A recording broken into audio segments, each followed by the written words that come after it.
The wind on the Kansas plains didn't blow, it preached.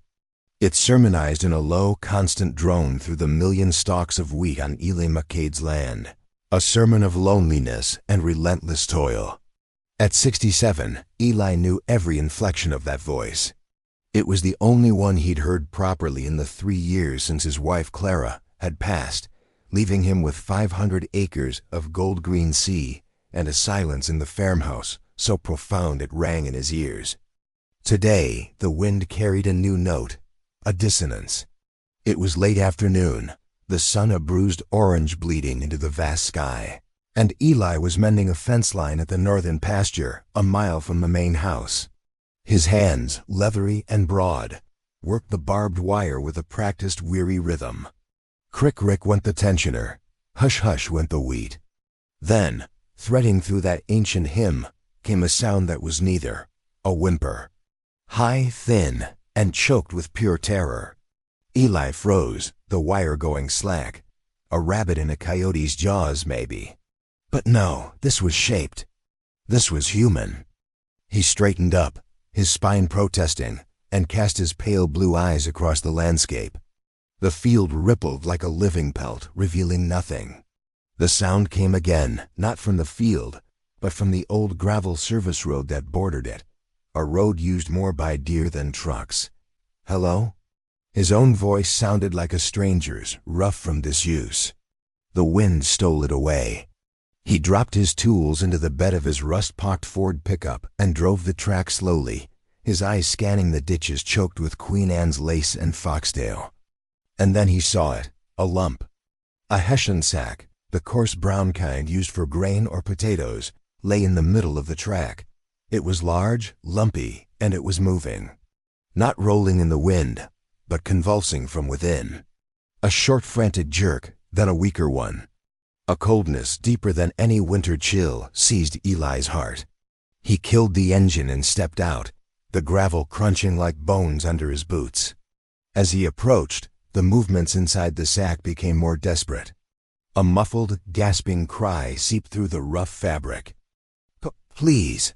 The word was a wet, broken thing. Open. Open it.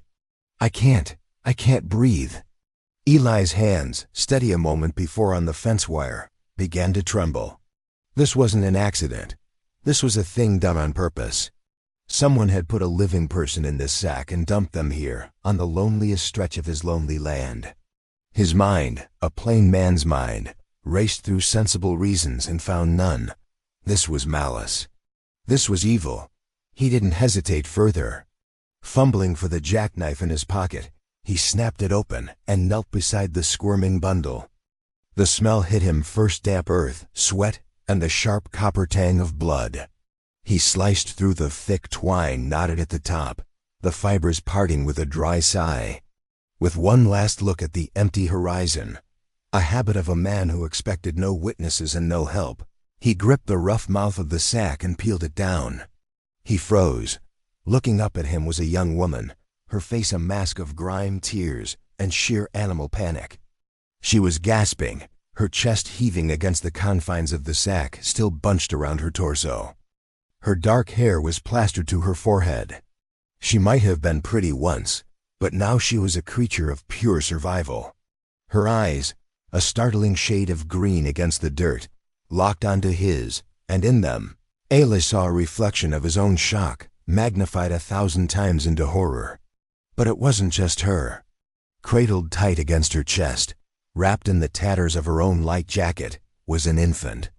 A baby, no more than a few months old, its face puckered and alarmingly pale, sleeping a sleep that seemed too deep, too still.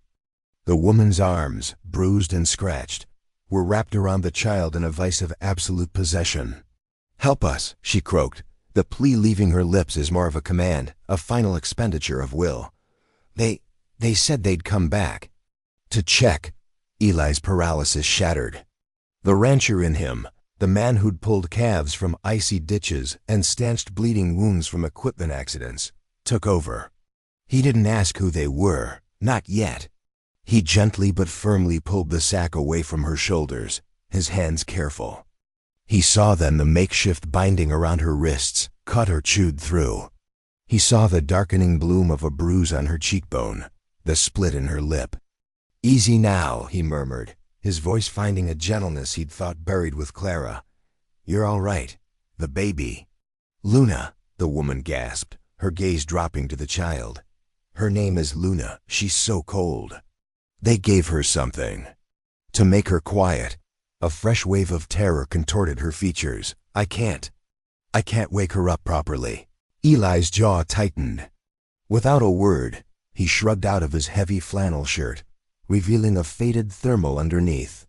He wrapped the shirt around the tiny infant, tucking it securely. The baby stirred, issuing a faint, moth-like whimper. It was the sweetest sound Eli had heard in years. "Can you stand?" he asked. She nodded, a fierce, determined gesture, and tried to push herself up. Her legs buckled instantly, the circulation starved from being cramped in the sack. Eli caught her, his arms strong around her shoulders. He half carried, half dragged her to the passenger side of the truck, lifting her in with a grunt of effort. He placed the bundled baby carefully in her arms. The woman, whose name he still didn't know, clutched the child and began to rock, a low, desperate hum vibrating in her throat. Eli grabbed the Hessian sack, a piece of evidence that suddenly felt profoundly dangerous. He shoved it behind the seat. As he slid behind the wheel and started the engine, his eyes scanned the perimeter again. The wheat swayed, indifferent. The road was empty, but the feeling of being watched, of a terrible promise hanging in the air, they said they'd come back to check, settled over him like a shroud. He drove the truck not to the distant county road, but straight across his own field, bouncing over the furrows toward the cluster of white buildings a mile away. His farmhouse, the barn, the equipment shed. It was slower, but it was unseen. In the rattling cab, the woman's breathing began to slow from frantic gasps to shuddering sobs.